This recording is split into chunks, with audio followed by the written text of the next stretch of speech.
पहला क्वेश्चन दिया है, एक परमीय संख्या का दशमलव प्रसार सदैव होता है।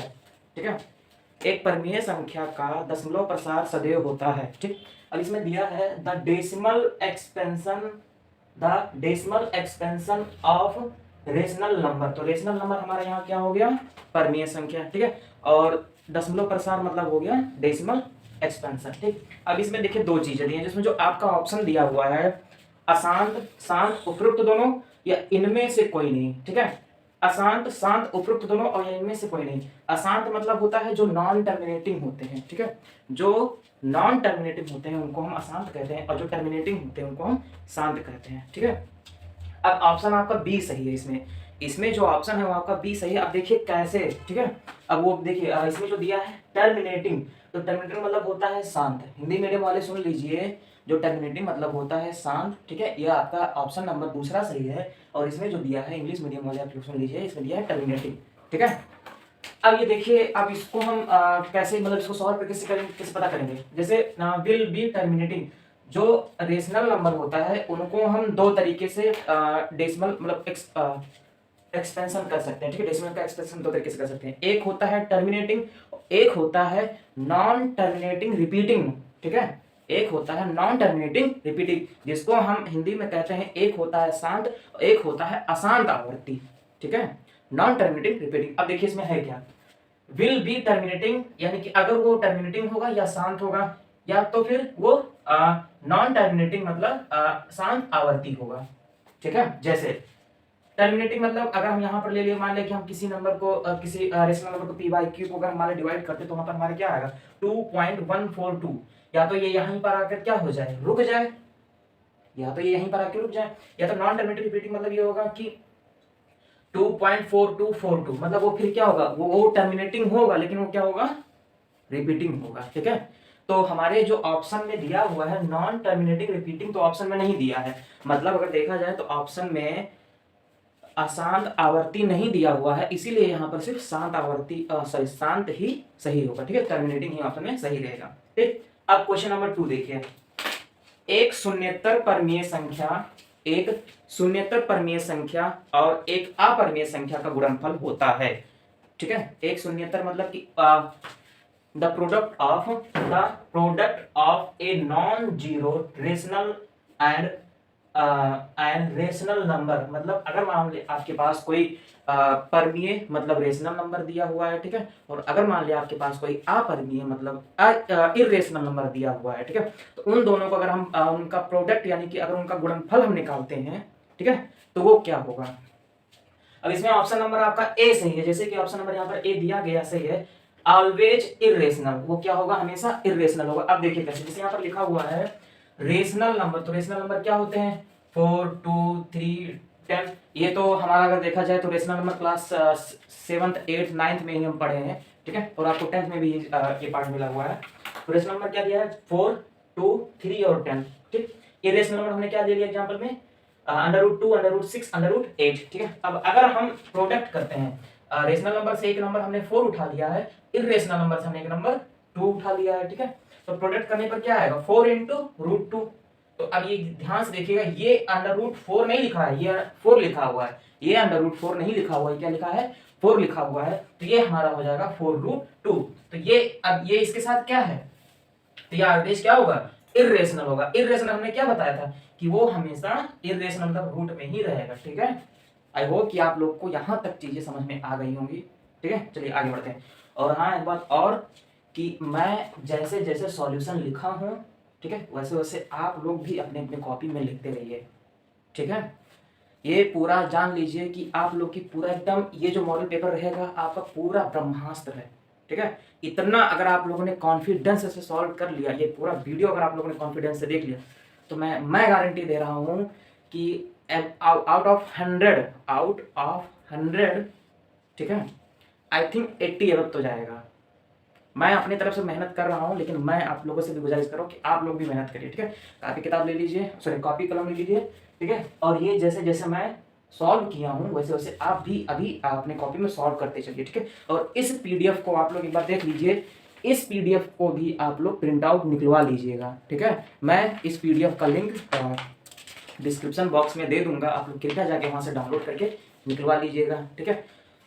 और अगर मान लिया इंग्लिश मीडियम वालों को दिक्कत होती है इस चीज़ के लिए कि इसमें हिंदी में दिया हुआ है क्वेश्चन, तो कोई बात नहीं, इसमें हिंदी में तो दिया ही हुआ है, इसीलिए मैं क्वेश्चन ट्रांसलेट करके या यहाँ पर क्वेश्चन इंग्लिश में लिखा हूँ, ताकि इंग्लिश मीडियम वालों को दिक्कत ना हो, जो आईसीएसई सीबीएसई बोर्ड के बच्चे हैं उन लोग को इस क्वेश्चन के लिए दिक्कत ना हो, ठीक है। इसमें मान लिया हिंदी में दिया हुआ है, लेकिन तब भी मैं उस चीज़ को इंग्लिश में कर दिया हूँ, ठीक है। और सॉल्यूशन तो दोनों लोग का सेम है, ठीक है। और मैं कहीं कहीं हिंदी भी यूज कर ले रहा हूँ कि ताकि हिंदी मीडियम के बच्चे वो चीज़ समझ सकें, ठीक है। चलिए नेक्स्ट क्वेश्चन बढ़ते हैं, क्वेश्चन नंबर 3 पे।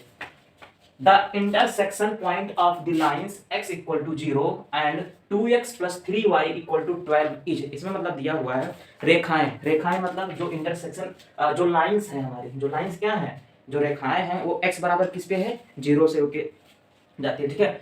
और 2x plus 3y equal to 12, ये हमारा क्या है, इक्वेशन है, ये हमारा क्या है, 2x plus 3y equal to 12, ये हमारा इक्वेशन है, ठीक है। अब प्रतिच्छेद बिंदु है, अब हमको क्या करना है, यही बताना, प्रतिच्छेद मतलब ये एक इंटरसेक्शन पॉइंट, हमको क्या बताना है, ये एक इंटरसेक्शन पॉइंट है, ठीक है। तो अब अगर मान लिया कि, अब देखिए एक चीज तो जान लीजिए कि जो इसमें जो ऑप्शन दिया हुआ है आपका 4,0, 0,4, 4,0, -4 और -4,0 जो दिया हुआ है, ये सारा चीज x, y के फॉर्मेट में लिखा हुआ है। हम जब भी पढ़ते हैं, जब क्लास 9th में चैप्टर है, चैप्टर नंबर 3 कोऑर्डिनेट ज्योमेट्री जो है, उसमें हमने पढ़ा है कि जो first quadrant, second quadrant, third quadrant, जो फोर्थ क्वाड्रेंट है, उसमें हम हमेशा x, y के रूप में उसको डिफाइन करते हैं, उसको, उसका जो फॉर्मेट होता है x, y के रूप में, ठीक है। तो जो जितने भी ऑप्शन आपको दिख रहे हैं 4,0, 0,4, वो सारे हमारे क्या है, x, y में है, ठीक है। तो अब यहाँ पर x, y यानी कि 0,4 आंसर आया है, ठीक। अब देखिए आया कैसे, मान लिया x इक्वल टू 0, इसको हम इक्वेशन नंबर फर्स्ट मान ले, अब 2x plus 3y equal to 12, इसको हम इक्वेशन नंबर सेकंड मान लेते हैं, ठीक है। अब put the value of x in equation number second, अब x की वैल्यू को, इस x की वैल्यू को जो 0 दिया है, इसको हम क्या करेंगे, 2x plus 3y equal to 12 में यहाँ x की जगह पे हम क्या करेंगे, पुट कर लेंगे, ठीक है। तो 2x मतलब 2 इंटू यहाँ x इक्वल टू 0, तो यहाँ पर 0 आ गया, प्लस 3y इक्वल टू 12, ठीक है, प्लस 3y इक्वल टू 12। अब इसको जब हम सॉल्व करेंगे तो 2 इंटू 0 इक्वल टू 0 आएगा, जब 2 और 0 का गुणा करेंगे तो कितना आएगा, 0 आएगा, ठीक है, प्लस 3y इक्वल टू 12। तो अब यहाँ सब, यहाँ से तो क्या हो गया, यहाँ तो पूरा 0 निकल गया हमें, ठीक है। अब यहाँ पर मुझे क्या मिला है, 3y बराबर 12, y की वैल्यू जो हमारी निकल के आएगी 12/3, यानी कि यहाँ पर हमारी जो वैल्यू आएगी y की वो 4 आएगी, ठीक है। तो y इक्वल टू हमारा क्या आ गया, 4, और x की वैल्यू हमें क्या मिली थी, 0, ठीक है। तो हमने क्या बताया अभी आपको, जो कि जो हम फॉर्मेट, उसको जो जिस फॉर्मेट हम उसको डिफाइन करते हैं, उस फॉर्मेट को हम क्या कहते हैं, x, y के फॉर्मेट में, ठीक है, जिसको हम कहते हैं 0,4। तो हमारा जो आंसर क्या है, x बराबर 0, y बराबर 4, ठीक है। तो इसमें जो ऑप्शन नंबर है आपका बी, 0,4, ये आपका आंसर होगा, ठीक है। नेक्स्ट क्वेश्चन, वह सबसे बड़ी संख्या यानी कि द ग्रेटेस्ट डिजिट या द ग्रेटेस्ट नंबर, ठीक है, जिससे 70 और 125 को विभाजित करने पर, ठीक है, विच व्हेन डिवाइडेड बाय 70 एंड 125, ठीक है, ऐसा कोई संख्या जिससे हम क्या करें, 70 और 125 को क्या करते हैं, विभाजित करते हैं, विभाजित मतलब उस नंबर को हम क्या करते हैं, डिवाइड करते हैं, ठीक है। क्रमशः शेषफल मतलब जो रिमाइंडर होता है हमारा, जो हमारा रिमाइंडर होता है वो क्या होता है, 5 और 8 बचता है, जो हमारा रिमाइंडर होता है वो क्या होता है, 5 और 8 बचता है, ठीक है। तो हमें क्या करना है, उस जो नंबर, उसका ग्रेटेस्ट नंबर निकालना है, ठीक है। चलिए देखते हैं, अब हमारा आंसर आया है 30, लेकिन आया कैसे, हमारा जो ये क्या था, 70 था, ठीक है। जब 70 से डिवाइड करते थे तब 5 बचता था, तो हम क्या करेंगे, 70 माइनस 5 कर लेंगे, ठीक, तो हमारा 65 आ जाएगा। जब 125 से हम डिवाइड करते थे तो हमारा 117 आता था, ठीक है। जब 70 से करते थे हम तो कितना, 5, तो 70 माइनस 5 इक्वल टू 65, और जब 125 से करते थे 125 माइनस 8 इक्वल टू 117, ठीक है। आई होप यहाँ तक समझ में आ गया होगा। अब देखिए, अब ये 65 और 17 को अगर हम अब क्या करेंगे, यहाँ पर जो HCF का जो डिवीजन मेथड होता है वो हम अप्लाई करेंगे, ठीक है। हिंदी मीडियम वाले सुन लें, जो आपका HCF मतलब महत्तम समापवर्तक जो भी होता है, ठीक है, हिंदी में, उसको हम यहाँ पर अप्लाई करेंगे, ठीक है। लेकिन वो एक देखिए दो मेथड होता है, आई थिंक मतलब 2 ही मेथड होता है। एक जो प्राइम फैक्टराइजेशन मतलब जो गुणनखंड करके करते चले जाते हैं, ठीक है, वो एलसीएम टाइप में, ठीक है।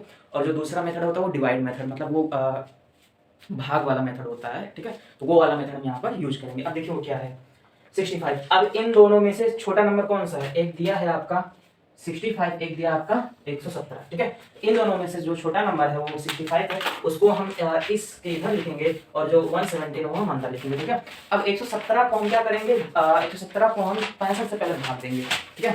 हमेशा जो भी जो डिवाइड रूल होता है वो यही बताता है कि बड़े वाले नंबर को छोटे वाले नंबर से क्या करते हैं, डिवाइड करते हैं, ठीक है। चलिए देखिए, अब यहाँ से डिवाइड किए तो 65 बन जाए 65, ठीक है, 65 बन जाए 65, माइनस किए तो 52 बचा। तो यानी कि ये हुआ कि 65 से अगर हम डिवाइड किए 117 को तो हमारा कोई भी रिमाइंडर जीरो नहीं आया, ठीक है, कुछ ना कुछ बच गया। तो इसमें एक रूल ये भी होता है, ये वाला चीज उठ के यहाँ अंदर चला जाएगा और ये ऐसे रहेगा, ठीक है।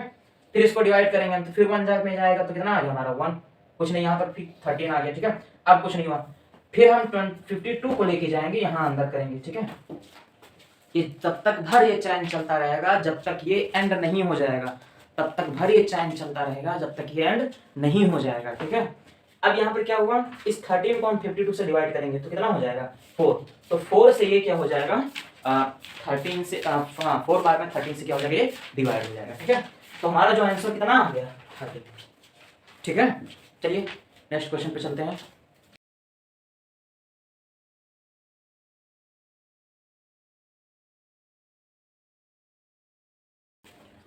हाँ, तो जो हमारा क्वेश्चन नंबर 5 था, ठीक है, समीकरण 2x plus A Y equal to 1, यानी कि जो हमारा इक्वेशन दिया था, equation 2x plus A Y equal to 1, ठीक है, एंड मतलब तथा 3x plus 5y equal to 7 का कोई भी हल नहीं होगा यदि a का मान होगा, ठीक है। और इसमें दिया हुआ है the equation 2x plus A Y equal to 1 and 3x minus 5y equal to 7 will not have any solution if the value of a is, ठीक है। अब इसका सॉल्यूशन देखिए, हमारे पास इक्वेशन क्या क्या दिया है, 2x plus A Y equal to 1, 3x minus 5y equal to 7, ठीक है, ये दोनों इक्वेशन हमारे पास दे दिया गया है। अब इसको जो अब क्या बोल रहे हैं, नो हैव एनी सॉल्यूशन के लिए क्या करते हैं, ये फॉर्मूला, ठीक है, a1 upon a2 equal to b1 upon b2, ठीक है, a1 upon a2 equal to b1 upon b2। अब a1 देखो यहाँ से अगर हम निकाले तो हम उस दिन एक चीज पढ़े थे, आप लोग को याद होगा कि नहीं, ये इसका जो ये जो फॉर्मूला लिखा हुआ है a1x plus b1y equal to c1, यहाँ जो लिखा है a2x plus b2y equal to 7, 2 का फॉर्मेट है, ठीक है। यहाँ से अगर हम निकालें तो a1 की वैल्यू 2, b1 की वैल्यू a, a2 की वैल्यू 3 और b2 की वैल्यू -5 की हमारे पास आ गई। यही सेम उठा के जो वैल्यू हमारे पास मिली है, यही सेम वैल्यू उठा के इसमें पुट कर देंगे, ठीक है। अब क्या आएगा 2/3 a/-5, तो b1 की वैल्यू कितनी है हमारे पास a है, और यही हमें क्या निकालनी है, इसी की वैल्यू निकालनी है, ठीक है। If the value of a, हमको इसी की वैल्यू क्या करनी है, शो करना है, मतलब फाइंड करना है, ठीक है। इसका इसके साथ इनटू होगा, क्रॉस मल्टीप्लाई होगा तो क्या हो जाएगा 5 2 के साथ जाएगा, तो 5 2 के साथ हो गया क्रॉस मल्टीप्लाई, ठीक है, और 3a के साथ आ गया, तो 3a के साथ आया, अगर मान लिया a की वैल्यू में निकाली तो a हम नहीं नीचे लिखे, ठीक है, इसको यहीं छोड़ दिए। अब 5 -5 × 2 कितना आ गया -10, ठीक है। a की वैल्यू मेरे पास कितनी आ गई -10/3, ठीक है। तो आपका जो ऑप्शन है इसमें ऑप्शन नंबर 3 वो सही है, ठीक है। ऑप्शन नंबर सी मतलब -10/3 आपका सही है, ठीक है। नेक्स्ट क्वेश्चन देखते हैं, क्वाड्रेटिक इक्वेशन मतलब द्विघात समीकरण जिसे हम कहते हैं हिंदी में, इंग्लिश में कहते हैं क्वाड्रेटिक इक्वेशन मतलब द्विघात समीकरण। 2x square minus 4x 3 equal to 0, इसको सॉल्व करना है, ठीक है, कुछ करना नहीं है। इसमें क्वेश्चन दिया हुआ है द्विघात समीकरण 2x square minus 4x plus 3 equal to 0 के बारे में निम्न कथन पर विचार कीजिए।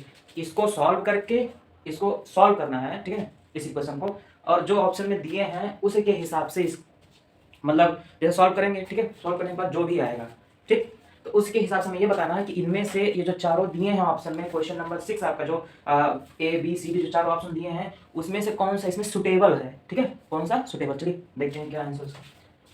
अब यहाँ से हमारा सॉल्यूशन चालू है, रिप्रेजेंटेशन ऑफ क्वाड्रेटिक इक्वेशन, ठीक है। इस रिप्रेजेंटेशन ऑफ क्वाड्रेटिक इक्वेशन, इसको हम हिंदी में कहते हैं द्विघात समीकरण का निरूपण, ठीक है।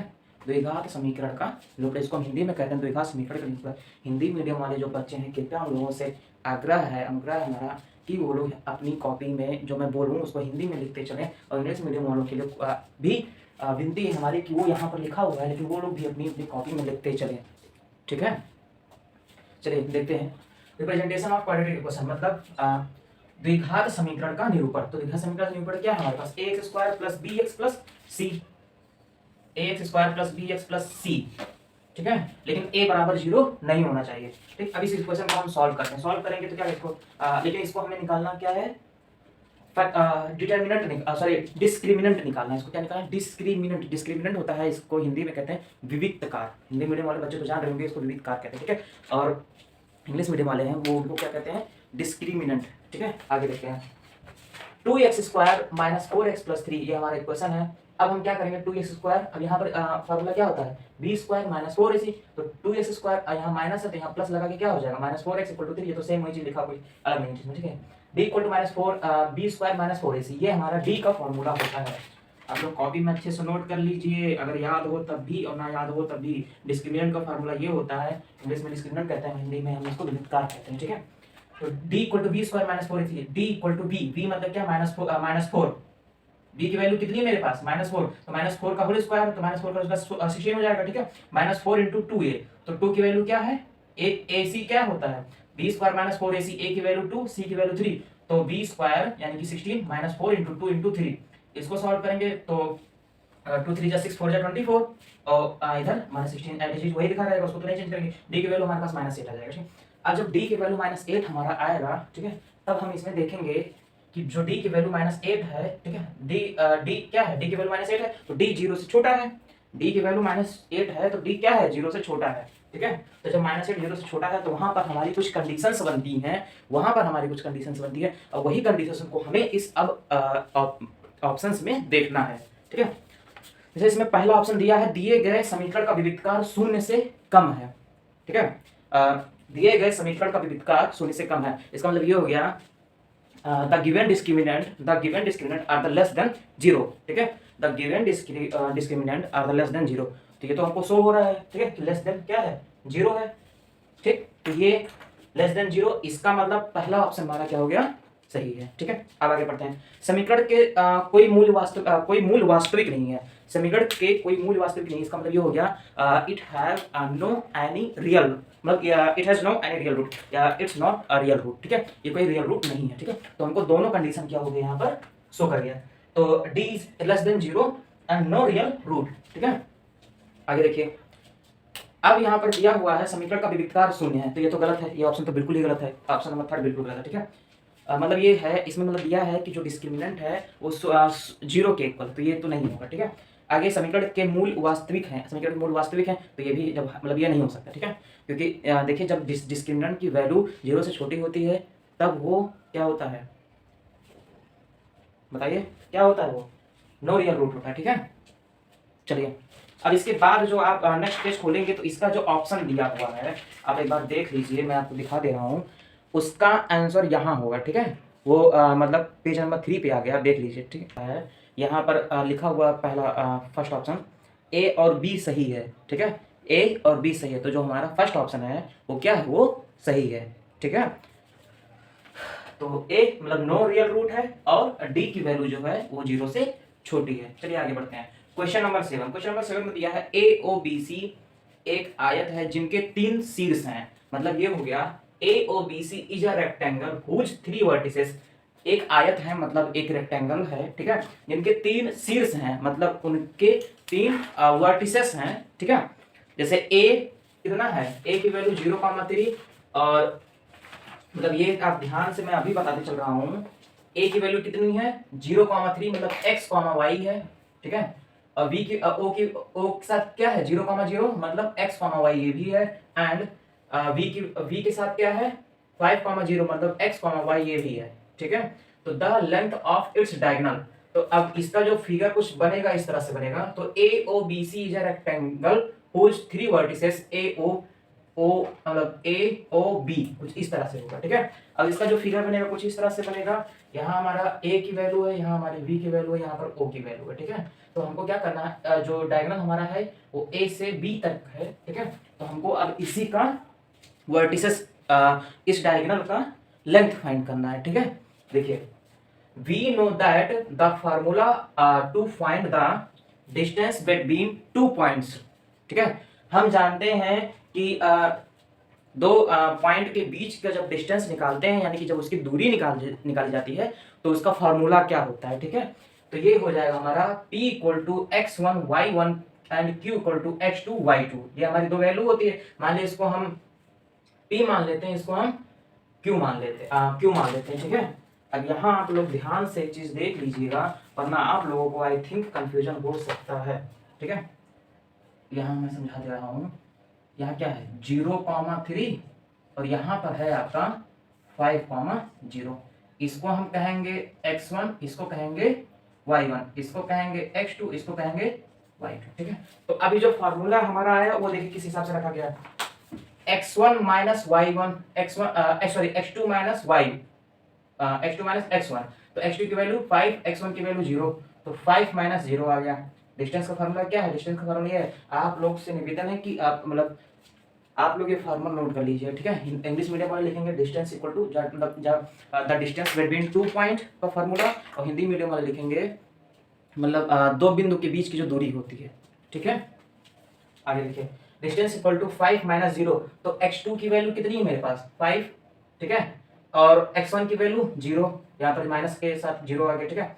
y2 की वैल्यू कितनी है 0, और y1 की वैल्यू हमारे पास 3, ये आ गया। अब इसको सॉल्व करने पर 5 माइनस 0 तो 5 हो जाएगा, इसका होल स्क्वायर 25, 0 माइनस 3 इसका होल स्क्वायर 9, इन दोनों को ऐड करेंगे तो ना 34 आएगा, ठीक है। तो इसका the length of its diagonal, तो उसके जो बिगड़, डायगोनल को इंग्लिश हिंदी में कहते हैं हम बिगड़, ठीक है। तो the length of its diagonal, यह बिगड़ की जो दूरी है कितनी आई है, रूट में 34 है, ठीक है। तो इसीलिए हमारा जो ऑप्शन है, ऑप्शन नंबर मतलब जिस एक मिनट देखते हैं, ऑप्शन नंबर 3, ठीक है। ऑप्शन नंबर 3 जो अंडर रूट में 34 है, ठीक है, वो क्या हो जाएगा, सही हो जाएगा, ठीक है। चलिए नेक्स्ट क्वेश्चन की तरफ।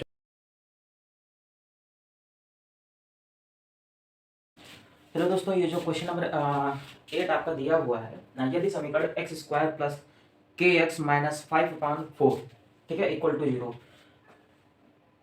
इसमें मतलब ये दिया है if 1/2 is a root of the equation x square plus kx minus 5/4 equal to 0, then the value of k, ठीक है। अब एक इक्वेशन दिया हुआ है, मतलब एक समीकरण दिया हुआ है एक्स स्क्वायर प्लस के एक्स माइनस 5/4, ठीक है। अब ये एक चीज़ और जान लीजिए कि देखिए, जब क्वाड्रेटिक रहेगा, यानी कि जब उसका हाईएस्ट पावर 2 होता है, तो उसके 2 रूट निकलते हैं, ठीक है। जब क्यूबिक पावर रहता है, ठीक है, जब किसी भी इक्वेशन में हाईएस्ट पावर जब 3 होता है तो उसके 3 रूट्स निकलते हैं, ठीक है। तो हम इसमें जो दिया है एक्स स्क्वायर प्लस के एक्स माइनस 5/4 इक्वल टू 0, मतलब ये क्वाड्रेटिक इक्वेशन है, ठीक है। तो अब इसमें जाहिर सी बात है कि दो ही रूट निकलेंगे, तो इसका जो एक रूट दिया है वो दिया है 1/2, मतलब एक जो मूल है इसका वो क्या है 1/2 है, ठीक है। तो अब जो बीच का जो जैसे जो x square plus b x plus c में जो बी वाला है उसका वैल्यू में याद करना है, ठीक है, उसकी वैल्यू में फाइंड करनी है। चलिए देखते हैं सॉल्यूशन इसका। The equation is x square plus के एक्स माइनस 5/4 इक्वल टू 0, ये तो हमारा इक्वेशन है, तो समझ में आ गया, ठीक है। अब आगे करते हैं, 1/2 is the root of equation, मतलब 1/2 क्या है, हमने क्या बोला कि इसमें 2 रूट होंगी, क्या रूट होंगी, कितने रूट होंगी, 2 रूट होंगी। जैसे अगर स्क्वायर पे है तो 2 होंगी, क्यूब में है तो 3 होंगी, ठीक है। तो इसमें 1 वैल्यू या 1 रूट आपका दिया हुआ है 1/2। Now find the value of के। अब हमको सेकंड वाला रूट फाइंड करना है, ठीक है। देखिए हम कैसे फाइंड करेंगे, पुट x इक्वल टू 1/2। अब हमको क्या करना है, जो फर्स्ट रूट हमारा दिया हुआ है 1/2, इसको हम x, ये है ना x की जगह पे हम क्या कर लेंगे, इसको पुट कर लेंगे, ठीक है। यहां तक समझ में आ गया है, ठीक। चलिए आगे बढ़ते हैं। अब हम क्या करेंगे, उसमें इक्वेशन में पुट कर लेंगे, तो हम यहाँ एक्स स्क्वायर मतलब 1/2 का होल स्क्वायर प्लस के एक्स की वैल्यू 1/2 माइनस 5/4, तो माइनस 5/4 इक्वल टू 0, ठीक है। इसको आगे सॉल्व किए हैं, इस पूरे का होल स्क्वायर कितना आ गया 1/2 का होल स्क्वायर मतलब 1/4 k 1/2 मतलब k/2 हो गया और 5/4। आई होप कि यहाँ से लेकर के यहाँ तक जितना दिया हुआ है उसको सॉल्व करके जो इतना निकला है, ठीक है, नेक्स्ट स्टेप आपको यहाँ तक पूरा समझ में आ गया होगा। ठीक है, आगे बढ़ते हैं। k/2 इक्वल टू 5/4, अब कुछ किया नहीं गया है, ठीक है। बस ये जो हमको मेन क्या करते हैं, जैसे हम आपको एक चीज बता दे रहे हैं। मान लिया, ठीक है, ये बहुत इंपॉर्टेंट चीज है, ये मैंने देखा है क्लास 6 से एल्जेब्रिक एक्सप्रेशन स्टार्ट होती है, लेकिन बच्चे समझ नहीं पाते इसको करना क्या रहता है। ठीक है, मैं बता रहा हूँ। अगर मान लिया मेरे पास 5 इक्वल टू एक्स प्लस 2 दिया हुआ है, ठीक है, 5 इक्वल टू एक्स प्लस 2 दिया हुआ है। अगर हमें मान लिया इसमें से x की वैल्यू निकालनी है तो हम क्या करेंगे, x की वैल्यू निकालनी है। देखिए इसको हम इस तरह से भी लिख सकते हैं, x प्लस 2 इक्वल टू 5, ठीक है, समझ में आ गया। अब x की वैल्यू निकालनी तो x को यहीं छोड़ देंगे, x को क्या कर देंगे, यहीं छोड़ देंगे, x को यहीं छोड़ देंगे और 2 प्लस में उधर जाएगा, क्या हो जाएगा, 5 माइनस 2 हो जाएगा। ठीक है, तो ये हमारा एक नया इक्वेशन बन गया है। अब यहाँ से x की वैल्यू 3 आ जाएगी। तो वैसे सेम उसी तरीके से हम क्या करेंगे, यहाँ पर यहाँ 1/4, ठीक है, इस वैल्यू को और माइनस 5/4 इस वैल्यू को, दोनों हम k/2 को यहीं छोड़ करके इन दोनों को उस तरफ लेके चले जाएंगे। ठीक है, तो ये वाला किस में है, माइनस में है, ये आ जाएगा प्लस में, ये प्लस में है, उधर जाएगा, ये आ जाएगा माइनस में। ये तो बेसिक चीज है। ठीक है, तो k/2 इक्वल टू 5/4 माइनस 1/4। ठीक है, इसको जब सॉल्व करेंगे तो देखिए दोनों का एलसीएम, ये जो 4 एलसीएम है, ये दोनों का एलसीएम इक्वल है। ठीक है, तो ये सेम यही आ जाएगा और ऊपर 5 माइनस 1 कर देंगे तो हमारा क्या आ जाएगा, 4 आ जाएगा। ये 4 आ गया। ठीक है, और यहाँ पर k/2 तो ऐसे रखते चले जाएंगे, इसमें हम कुछ नहीं करेंगे। ठीक है, फिर यहाँ से हम 4 को कैंसिल करेंगे तो हमारा आ जाएगा 1। तो k/2 इक्वल टू 1। ठीक है, ये अब मैं मतलब थोड़ा स्पेस कम होने की वजह से मैं फ्लैट में लिखता चला गया हूँ। ठीक है, अगर आपको ना समझ में आएगा तो आप एक बार मतलब वीडियो पीछे करके, ठीक है, फिर से इसको एक बार देख लीजिएगा। ठीक है, वैसे मैं यहाँ पर समझा दे रहा हूँ, कोशिश करूँगा कि आपको समझ में आए। जैसे ये दिया हुआ है, मान लिया, ठीक है, ये समझिए आपका लिखा है k/2 इक्वल टू 1। ठीक है, तो 2 क्या होगा, उसके साथ चला जाएगा। ठीक है, तो यहाँ पर आपकी जो वैल्यू आ जाएगी k की आएगी, वो निकल के आएगी 2।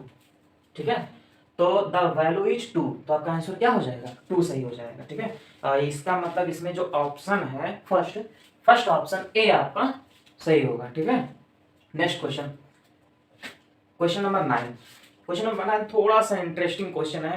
ठीक है, ये आई थिंक ट्रायंगल का क्वेश्चन है। ये दो त्रिभुज समरूप होते हैं, दो त्रिभुज समरूप। अब इंग्लिश मीडियम वालों को तो समझ में नहीं आ रहा होगा कि ये समरूप क्या होता है। ठीक है, बता दे रहे हैं। दो ट्रायंगल ऐसे होते हैं जो सिमिलर होते हैं। ठीक है, तो ऐसे कौन, मतलब ऐसी क्या क्या प्रॉपर्टी होती हैं जिसकी वजह से वो दोनों जो ट्रायंगल्स होती हैं क्या होती हैं, आपस में सिमिलर होती हैं। ठीक है, अब देखिए प्रॉपर्टीज क्या क्या दी हैं। अब मैं एक बार पढ़ दे रहा हूँ ऑप्शंस में।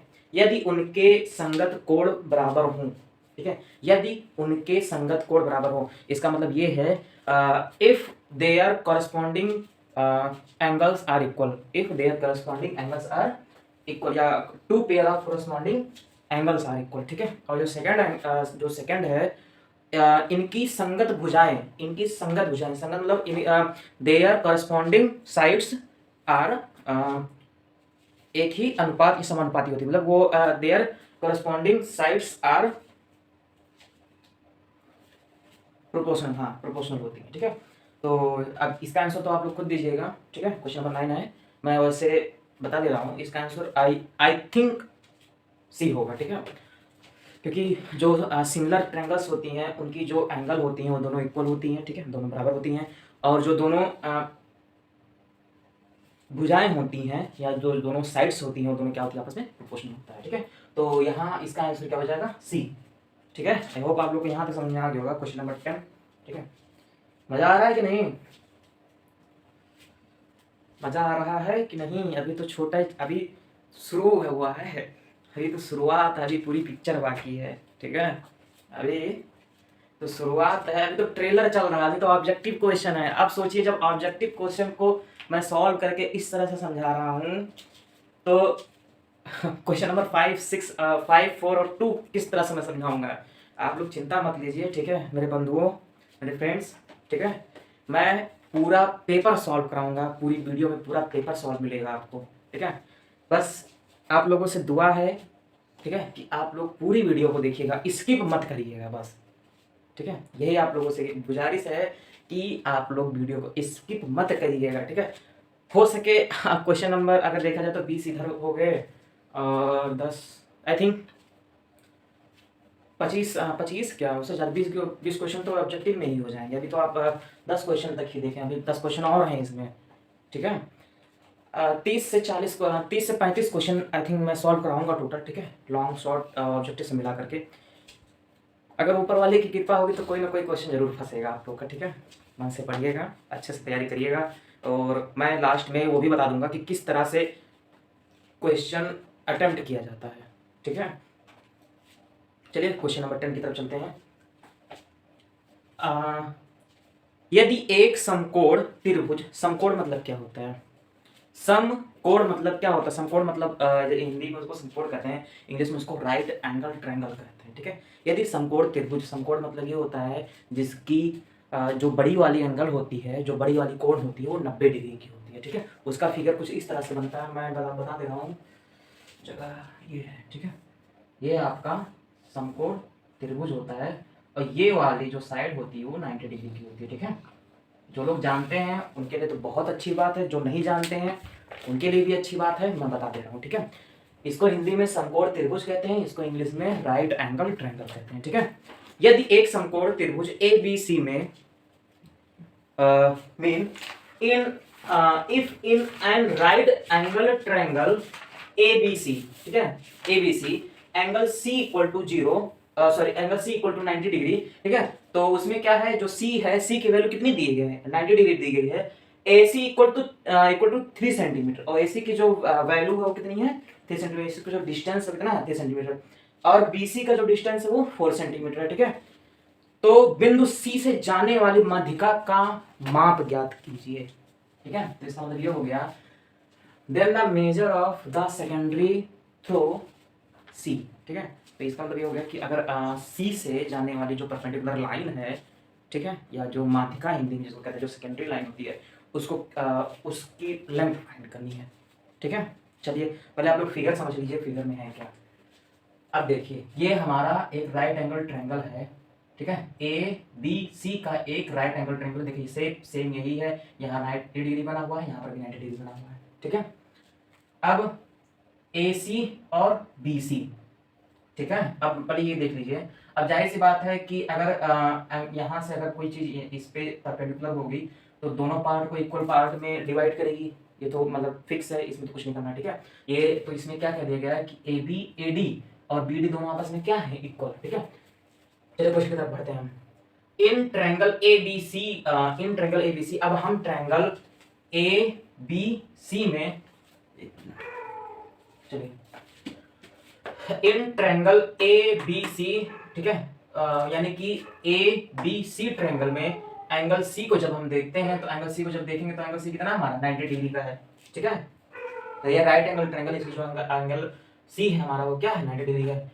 ए सी इक्वल टू 3, ये तो गिवन है, ए सी इक्वल टू 3 हमारे क्या है, गिवन है। B C equal to 4 centimetre, B C equal to 4 centimetre, ये भी गिवन है। तो हमको अब यहाँ पर निकालना क्या है भाई, ए बी सी में हमने जब बात किया, ए बी सी में जब हमने बात किया तो ए सी मतलब यहाँ से यहाँ तक की डिस्टेंस कितना है, 3, बी सी यहाँ से यहाँ तक की डिस्टेंस 4 है, तो यहाँ से यहाँ तक की डिस्टेंस हमको क्या करना है, फाइंड करना है, ठीक है। चलिए हम निकालते हैं। अब अच्छा आप लोग पाइथागोरस थ्योरम पढ़ेंगे, पाइथागोरस थ्योरम पढ़ेंगे, वो हाँ वो क्लास 7th या 8th से स्टार्ट हो जाती है, ठीक है, जो ट्रिपलेट्स पे बेस भी होती है, ठीक है। तो पाइथागोरस थ्योरम के लिए मैं किसी दिन अलग से उसका स्पेशल वीडियो बनाऊंगा, ठीक है, बना दूंगा, उसके लिए आप देख लीजिएगा। फिलहाल वीडियो धीरे धीरे लंबी होती जाएगी क्योंकि पूरी जर्नी तो अभी बाकी ही है, ठीक है, अभी तो शुरुआत हुआ है, अभी तो पूरी पिक्चर बाकी है, ठीक है। तो देखिए क्या है कि उसमें मैं जब ट्रिग्नोमेट्री में जब पढ़ाऊंगा तो और भी अच्छे से बता दूंगा, ठीक है। उसमें परपेंडिकुलर होता है। अच्छा मैं इस फिगर से समझा दे रहा हूँ आपको, देखिए ये हमारा क्या है, परपेंडिकुलर, ये हमारा क्या है, बेस है। 1 मिनट में लिख के समझा दूँ आप लोग को, वरना थोड़ा दिक्कत होगा।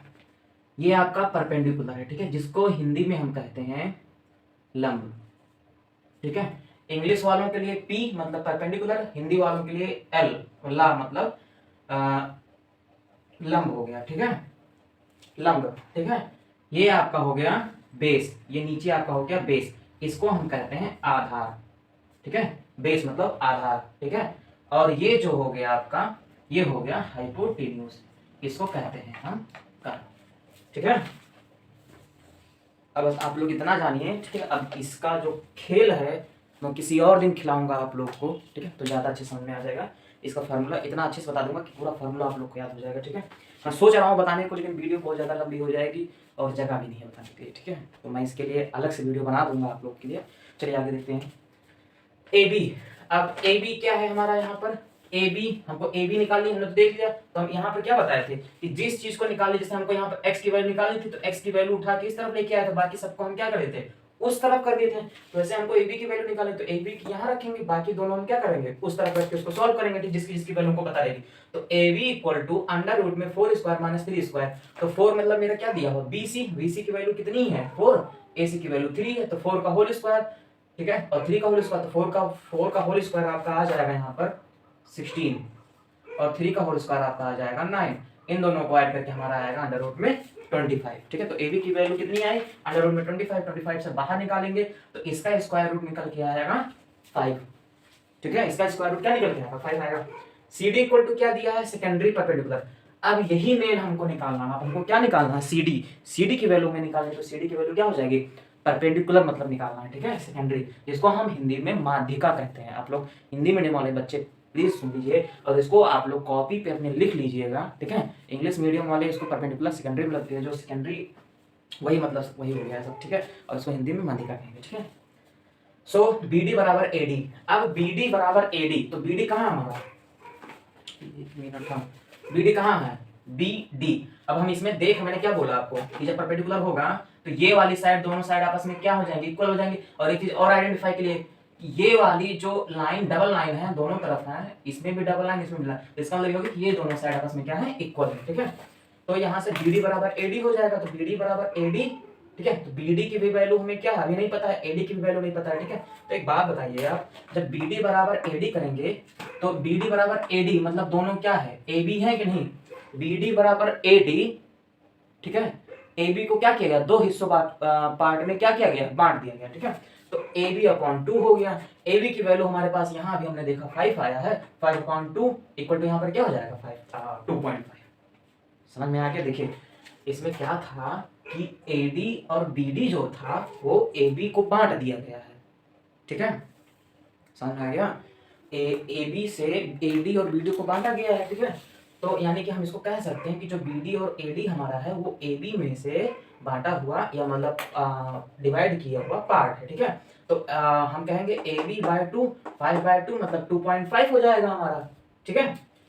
अब यहाँ से now in triangle B C D, अब हम ट्रायंगल बी सी डी में देखेंगे, इधर भी देखिए 90 डिग्री बना हुआ है, ठीक है, परपेंडिकुलर, इसीलिए ये भी परपेंडिकुलर है और मतलब ये लाइन है इस पे परपेंडिकुलर है और ये लाइन इस पे परपेंडिकुलर है, ठीक है। In triangle B C D equal to 90 degree. अब बी सी डी एंगल क्या है ठीक है। तो बी डी बराबर कितना दिया है बी डी बराबर कितना हमारे पास निकल के आया, बी डी बराबर भी उतना निकल के आएगा और ए डी भी उतना निकल के, हम बी डी देखेंगे, ठीक है, हमको 10 पॉइंट मतलब नहीं है। तो बी डी बराबर कितना आया 2.5, बी सी बराबर 4, बी सी तो हमको दिया हुआ है, सी डी बराबर कितना आया x, सी डी की वैल्यू कितनी है x, सी डी हमें अब क्या करना है निकालना है, ठीक है।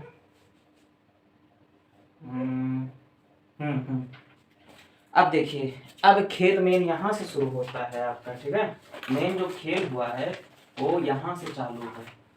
देखो ये परपेंडिकुलर, ये बेस, ये हाइपोटेन्यूज, तो इसकी वैल्यू 16 - x, ठीक है। हाँ ये परपेंडिकुलर हो गया इसका, बोलिए हाँ समझ में आया। वो उसका क्या होगा डी सी इसका क्या है परपेंडिकुलर है, ठीक है, और 4 बी सी निकालना है, ठीक। हाँ ये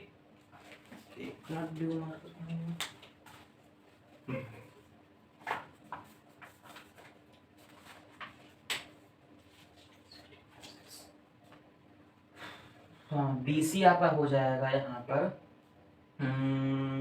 बेस, ठीक है, और ये आपका देखिए अब हमको यहाँ पर निकालना क्या है, सी डी, हमको मेन यहाँ पर निकालना है सी डी, हमको निकालना क्या है, मेन परपेंडिकुलर, ठीक है। और एक मिनट, हाँ देखिए जैसे कि हम बता रहे थे ये जो डी सी है, सी डी है आपका, ये यहाँ पर क्या हो जाएगा, परपेंडिकुलर, ठीक है। इसको हम हिंदी में कह देंगे लंब, ठीक है। और जो बी सी है हमारा, वो हमारा हो जाएगा हाइपोटेन्यूज, ठीक है, हाइपोटेन्यूज, जिसको हम हिंदी में कहेंगे कर्व। और हमको निकालना क्या है, ये हमारा हो जाएगा बेस, ठीक है। ये हमारा क्या हो जाएगा, बेस हो जाएगा। हमको निकालना है कि हमको परपेंडिकुलर निकालना, ठीक है, हमको परपेंडिकुलर निकालना है। तो हमको वैल्यू क्या क्या दिया है यहाँ पर, बी डी मतलब हमको क्या दिया है, बी डी मतलब हमको दिया है बेस, तो बेस इस तरफ लिख लेंगे, ठीक है। हमको और क्या दिया हुआ है, बी सी मतलब दिया हुआ है हमको हाइपोटेन्यूज, उसको इस तरफ लिख लेंगे। और हमको निकालना है सी डी मतलब हमको निकालना है एक्स की वैल्यू, ठीक है। और जब हमें एक्स की वैल्यू निकालना है तो समझो वो क्या हो जाएगा हमारा परपेंडिकुलर, ठीक है। अब सारी वैल्यू रखते हैं, VC इक्वल टू कितना हो गया 4, क्वेश्चन में गिवन है। और VD बराबर कितना होगा 5/2 मतलब 2.5 हो गया, ठीक है। या 2.5 ना रखें, अगर हम दैट डेसिमल में वैल्यू ना रखें, हम फ्रैक्शन में ही लेके चलते हैं, ठीक है।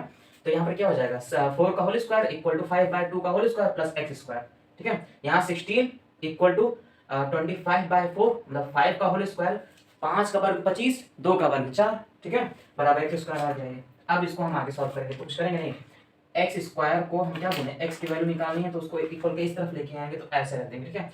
और एक चीज और देख लीजिए, एक्स स्क्वायर था तो किसी पे भी देखिए जब एक्स के पावर 2 रहता है या जब एक्स स्क्वायर रहता है तो किसी पे भी अंडर रूट नहीं लगता है, ठीक है। जब सिर्फ एक्स लिखा रहता है, जब सिर्फ एक्स होता है तब अंडर रूट उसके सामने वाले पार्ट पे क्या होता है, अंडर रूट लगता है, ठीक है। जैसे एक्स इक्वल टू क्या हो जाएगा यहाँ पर अंडर रूट 16 माइनस 25/4, समझ में आ गया। यहाँ 16 माइनस 25/4 क्या हो गया, यहाँ कुछ नहीं, यहाँ पर हम एलसीएम लेंगे इसका, यहाँ पर 1 एलसीएम लेंगे, ठीक है।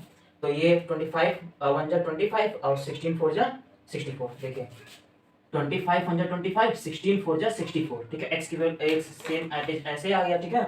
अपॉन 4 ये माइनस करेंगे, यहाँ कितना आ जाएगा 39/4 ये आ गया। अब कुछ नहीं करेंगे, ठीक है। इसको मैं अब यहाँ से x इक्वल टू 39/4 से यहाँ से आप खुद सॉल्व करके निकालिएगा, ठीक है। अब इतना तो कर ही सकते हैं, यहाँ तक तो हम पहुँचा ही दिए, ठीक है। चलिए आपका जब इसको सॉल्व करेंगे तो आपका जो आंसर आएगा 3.122 के आसपास आएगा, ठीक है। तो 3.122 मतलब ये हो गया कि 3.122, यह ऑप्शन में हमारे देखिए क्या क्या दिया हुआ है, हाँ 2.5 सेंटीमीटर, ठीक है। 2.5 सेंटीमीटर जो आया था वो क्या आया था, वो पूरे इस पूरे का लेंथ आया था, तो वो नहीं होगा, ठीक है। देखिए आप लोग ऑप्शन देख के कहीं गलत मत करके आइएगा, ठीक है। ऑप्शन देख के आप लोग कहीं गलत मत करके आइएगा, वो पूरे इस पूरे साइड की वैल्यू दी थी, इस पूरे साइड की वैल्यू दी थी, ठीक है। अब हमको निकालना क्या था, मध्यिका निकाला, मध्यिका मतलब सेकेंडरी पार्ट हमको निकालना जो उसका परपेंडिकुलर था।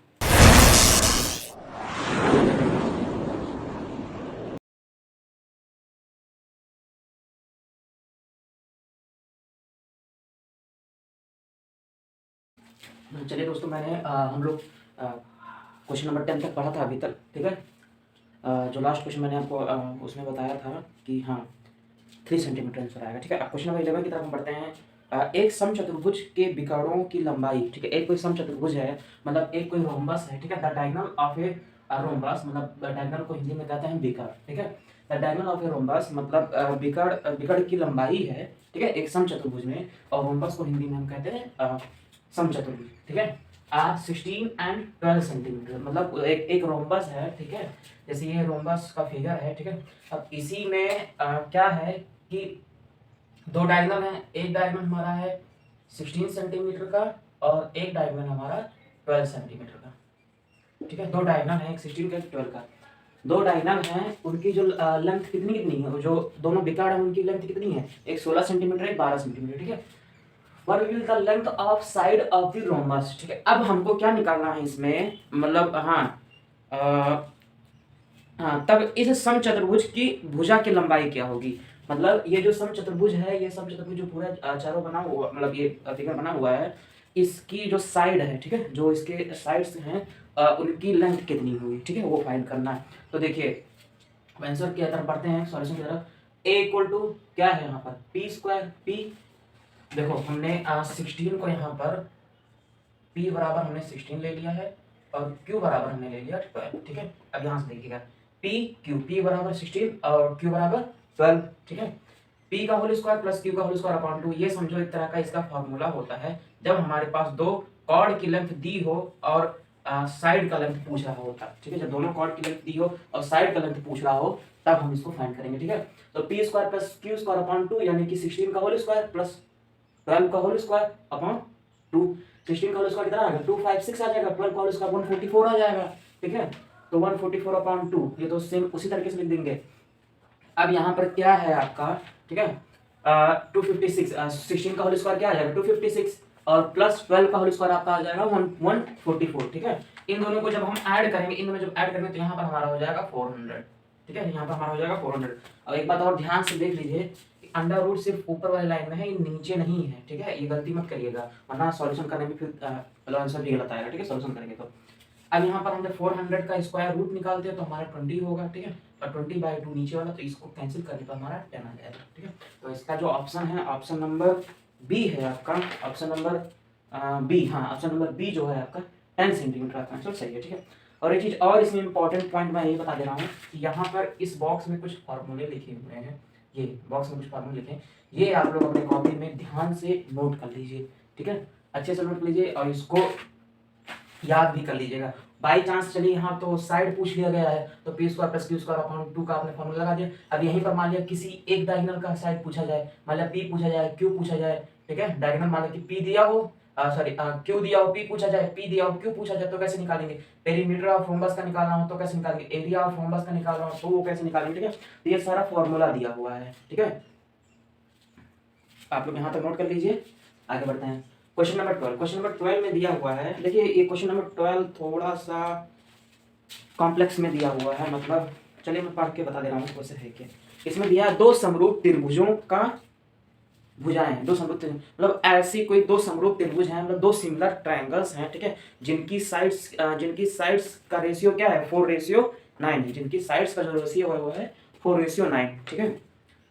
हाँ, इन त्रिभुज में क्षेत्रफलों का अनुपात, अब ये जो ट्रायंगल्स हैं इनके एरिया का रेशियो ये पूछ रहा है, ठीक है, इनके एरिया का रेशियो। तो इसमें दिया है the side of similar triangle is in ratio 4:9, then find the their area, मतलब इनके एरिया का रेशियो ये पूछ रहा है। तो क्या होगा 4:9, the area of similar triangle is in ratio are equal to the square of ratio of their side. देखो इसमें क्या दिया है कि जो एरिया होता है, ठीक है, देखो जो मैं एक बार फ्लो में बता दे रहा हूँ, आप लोग ध्यान से समझिए, ठीक है।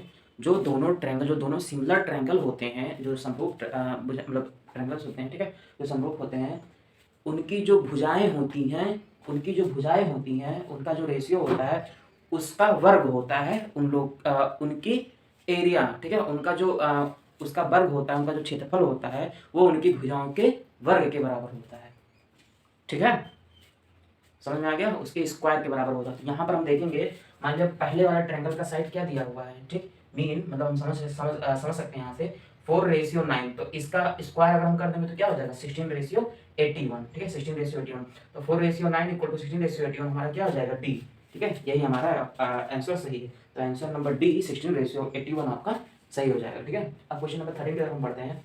ये तो ट्रिग्नोमेट्री का क्वेश्चन बहुत ही आसान क्वेश्चन है, ठीक है। देखिए if 4 tan theta equal to 3, अगर यहाँ पर दिया है यदि 4 tan थीटा बराबर 3 है तो 4 sin theta minus cos theta plus upon 4 sin theta plus cos theta, ठीक है। अब यहाँ पर जो क्वेश्चन दिया हुआ है if 4 tan theta equal to 3 दिया है और हमको इसको सॉल्व किसमें क्या करना है 4 sin theta minus cos theta upon 4 sin theta plus cos theta, ठीक है। अब कुछ नहीं करेंगे हम, इस क्वेश्चन को सेम इसी तरीके से यहाँ होता लिख लेंगे, ठीक है।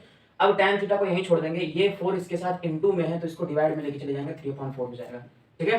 तो tan थीटा की वैल्यू कितनी आ गई 3/4, इसको यहीं छोड़ देंगे। अब हम राइट हैंड साइड को इधर वाले को लेके हम सॉल्व करेंगे, तो 4 sin theta minus cos theta upon 4 sin theta plus cos theta, ये सेम एटीट्यूड यही हो जाएगा, ठीक है। आगे बढ़ते हैं। अब देखिए यहाँ पर tan theta minus 1 tan theta plus 1 आया, ठीक है। तो ये जो टर्म है हमारे पास,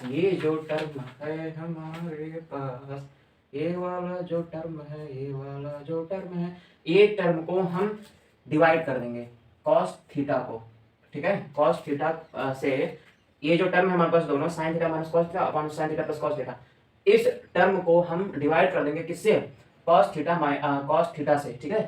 किससे, मतलब न्यूमरेटर में भी और डिनोमिनेटर, n मतलब न्यूमरेटर और d मतलब डिनोमिनेटर, ऊपर नीचे दोनों क्या करेंगे कर देंगे। तो जब डिवाइड करेंगे तो ये कैंसिल, कॉस से कॉस ऊपर कॉस नीचे कैंसिल, कॉस ऊपर कॉस नीचे cancel, sine upon cos, sine upon cos हम जानते हैं यहाँ पर tan थीटा होता है, ठीक है। साइन अपॉन कॉस ये भी हम जानते हैं यहाँ पर tan थीटा होता है, ठीक है। तो 4 tan theta minus 1 4 tan theta plus 1, ठीक है, ये हमारा आ जाएगा। अब हमने इस यहाँ पर देखा है कि tan थीटा की वैल्यू हमारी कितनी है 3/4, ठीक है। तो 4 इंटू tan थीटा की वैल्यू 3/4 माइनस 1, ठीक है। यहाँ पर 4 इंटू 3/4 प्लस 1, ठीक है। ये 4 कैंसिल हो गए, यहाँ पर भी दोनों 4 कैंसिल हो गए, बचेंगे क्या 3 minus 1 3 plus 1 3 minus 1 3 plus 1 3 minus 1 upon equal to 2 और 3 प्लस 1 इक्वल टू 4, 2/4 मतलब कैंसिल करेंगे हमारे यहाँ पर हो जाएगा 1/2, ठीक है।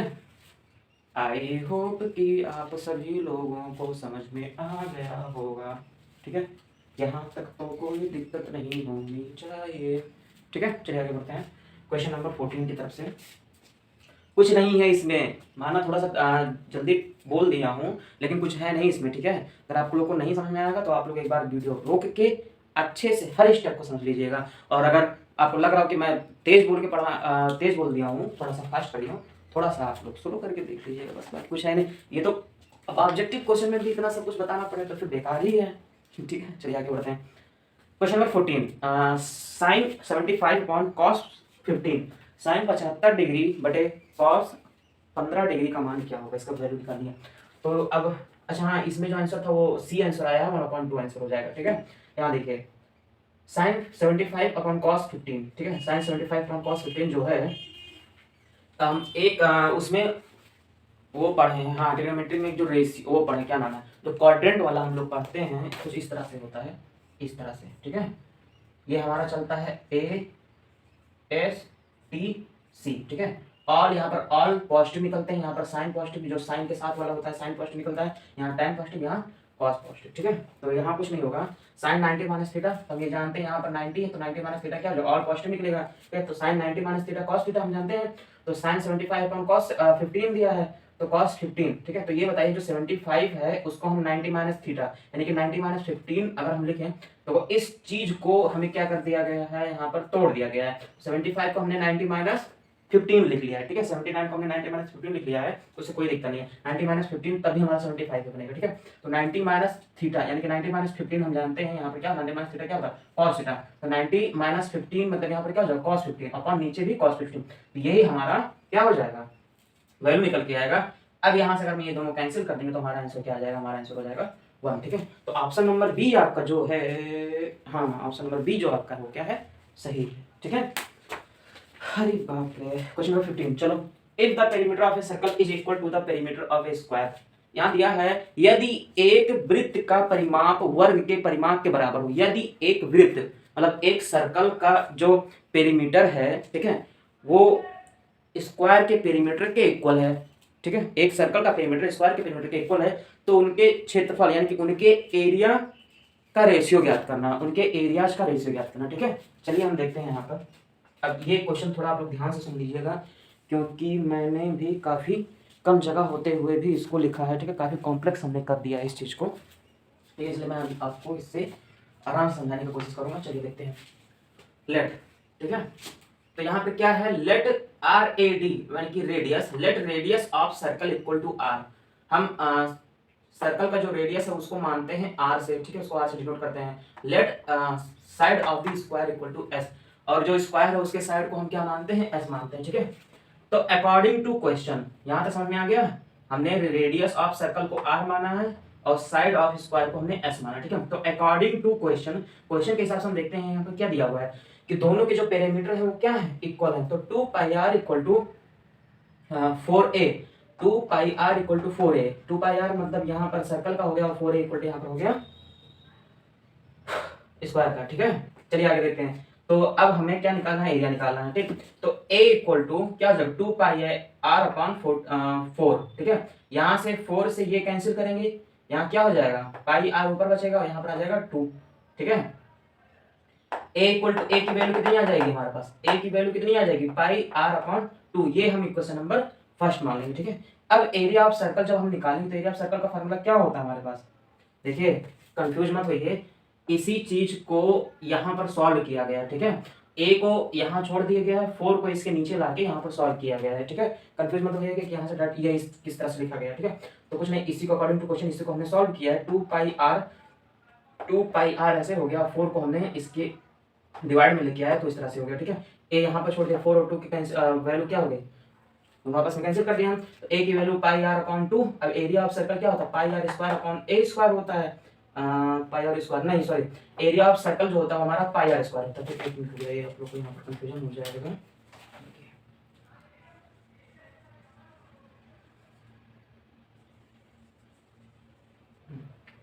ठीक है, जो एरिया ऑफ सर्कल है वो आपका क्या हो जाएगा, पाई आर स्क्वायर हो जाएगा, और एरिया ऑफ जो स्क्वायर है ठीक है वो आपका ए स्क्वायर हो जाएगा। अब इन दोनों को हम लेके सॉल्व करेंगे, तो पाई आर स्क्वायर यानी किसकी वैल्यू, और ए की वैल्यू क्या है थी मेरे पास पाई आर बाय 2, तो ए स्क्वायर है, तो ए स्क्वायर की जगह पे हम क्या रखेंगे, पाई आर स्क्वायर बाय 2 हो जाएगा। ठीक है, इसको जब सॉल्व करेंगे तो ये निकलेगा पाई आर स्क्वायर हमारा ऐसे रहेगा, इसको जब हम सॉल्व करेंगे तो हमारा आएगा pi square R square 4, pi square R square 4। अब हम कुछ नहीं करेंगे, यहाँ पर पाई आर स्क्वायर हमारा ऐसे रहेगा into 4 upon pi square R square. ठीक है, यहाँ से आर स्क्वायर को हम क्या करेंगे, कैंसिल करेंगे, और यहाँ से एक पाई और एक आर 2 ऐसे छोड़ देंगे। ठीक है, पाई आर के साथ आर कैंसिल हो जाएगा, और यहाँ से एक पाई के साथ यहाँ पर एक पाई कैंसिल होगा, यहाँ पर 2 पाई था हमारा, यहाँ पर 1 पाई था। ठीक है, तो 2 पाई और 1 पाई से हम क्या कर देंगे, कैंसिल करेंगे, तो हमारा बचेगा 4 बाय पाई, तो 4 बाय पाई हम यहाँ से ले लेंगे। अब 4 अपॉन 4 का 4 हो जाएगा, पाई की वैल्यू कितनी है 22/7 हो जाएगा हमारा, तो इसको क्या करेंगे हम 7 को ऊपर ले जाएंगे, तो 7 4 से कितना हो जाएगा 28/22, तो इसको जब कट करेंगे तो हमारा आ जाएगा, तो जब डिवाइड करेंगे इसको तो हमारा आ जाएगा 14/11। ठीक है, तो यही हमारा क्या हो जाएगा आंसर 14/11 हमारा जो ऑप्शन नंबर क्वेश्चन नंबर 15 का जो ऑप्शन नंबर बी है, क्वेश्चन नंबर 15 का जो ऑप्शन नंबर बी है वो हमारा सही हो जाएगा। ठीक है, 14/11। आई होप कि ये चीज़ आपको समझ में आ गया होगा। ठीक है, अब हम क्वेश्चन नंबर 16 की तरफ बढ़ते हैं। ठीक, चलिए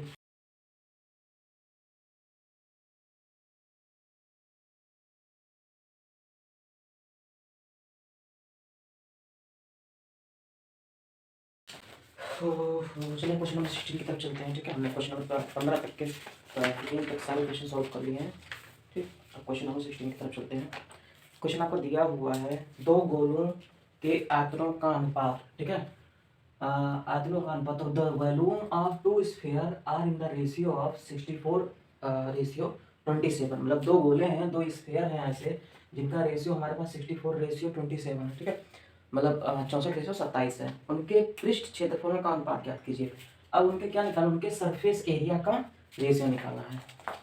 तो हमारे पास क्या दिया हुआ है, हमारे पास दिया है वॉल्यूम ऑफ द इस 2 स्फीयर इन द रेशियो। ठीक है, यानी कि दो गोलों के आयतनों का अनुपात दिया हमको, पृष्ठ क्षेत्रफल एक सरफेस एरिया का हमें उसका रेशियो निकालना। आप देखिए कैसे निकालें, कंसीडर हम पहले मानेंगे। ठीक है, कंसीडर यानी कि माना R1 and R2 the radius of 2 sphere. ठीक है, अब हम हमारे पास स्फीयर का दिया हुआ है, तो हम स्फीयर को पहले स्फीयर से r की वैल्यू निकालेंगे। क्या करेंगे, स्फीयर की वैल्यू दी हुई है तो हम पहले स्फीयर से r की वैल्यू निकालेंगे, फिर वही r की वैल्यू उठा करके हम क्या करेंगे, सरफेस एरिया में पुट करेंगे। ठीक है, देखिए तो हम माना R1 और R2 दो क्या है, दोनों त्रिज्या हैं, R1 और R2 दोनों स्फीयर के त्रिज्या हैं। ठीक है, the ratio of volume of 2 sphere is 64, the ratio of volumes of 2 sphere is 64:27। मतलब अगर यहाँ पर देखा जाए तो दोनों जो स्फीयर हैं, जो दोनों गोला हैं, दोनों गोलों का आयतनों का जो अनुपात मेरे पास है वो 64:27 है। ठीक है, वी नो दैट, हम जानते हैं कि वॉल्यूम ऑफ द स्फीयर का फार्मूला क्या होता है, 4/3 pi r cube, 4/3 pi r cube इसका फार्मूला होता है। ठीक है, अब हम उसी को उठा के यहाँ पर पुट करेंगे, हियर V1/V2।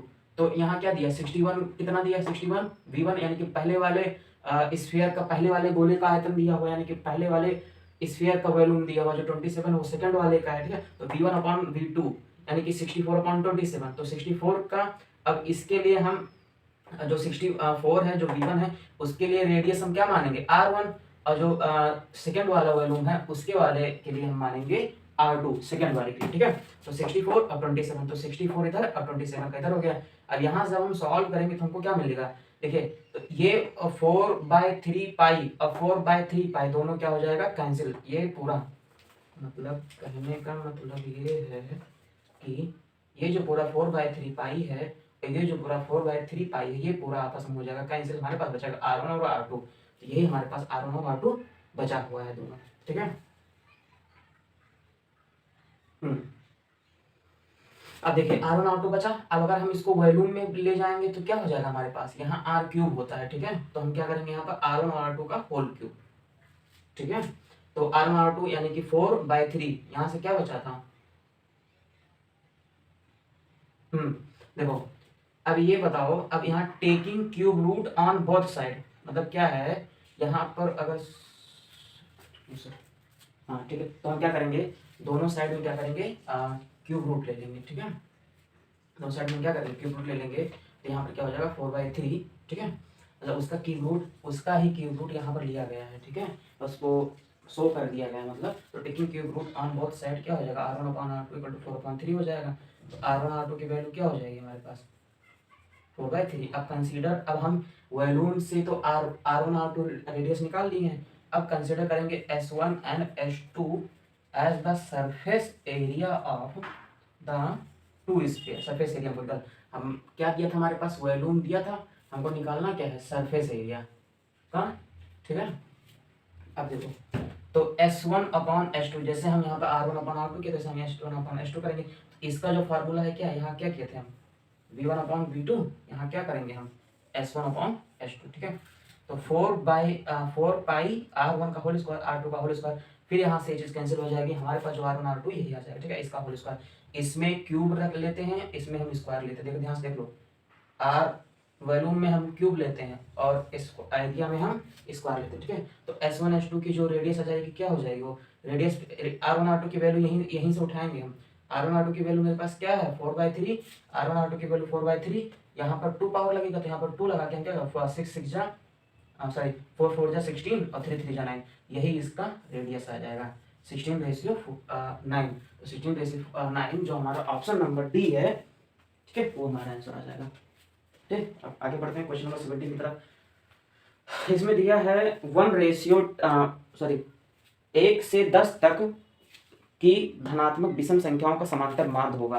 तो देखिए इसमें क्या दिया है, द अर्थमेटिक मीन मतलब समांतर माध्य, द अर्थमेटिक मीन मतलब समांतर माध्य of 1 to 10 positive odd number, मतलब जो अर्थ में हमको समांतर माध्य निकालना है 1 से लेकर 10 तक जितने भी धनात्मक यानी कि पॉजिटिव विषम संख्या मतलब ऑड नंबर है, ठीक है।